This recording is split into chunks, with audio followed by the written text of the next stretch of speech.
આજે દીકરીઓને પણ મારી વિનંતી કે માતા પિતાની મંજૂરી વિના કે એની સલાહ સૂચન વિના ગમે ત્યાં કોર્ટમાં જઈને વિવાહો ન કરવા.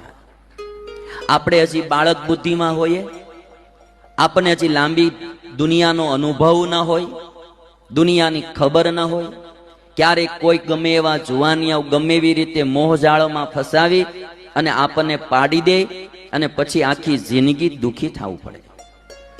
માટે કંઈ પણ કરવું હોય નિર્ણય જિંદગીનો તો માતા પિતાના સાથે રાખીને કરો. હા, તમને કોઈ બી જગ્યાએ કોઈની સાથે પ્રીતિ થઈ હોય તો મા બાપને પેલા જાણ કરી દે. માને જાણ કરવી, માં મને આ રીતનું છે ને મારે આ રીતના વિવાહ કરવાની ઈચ્છા છે.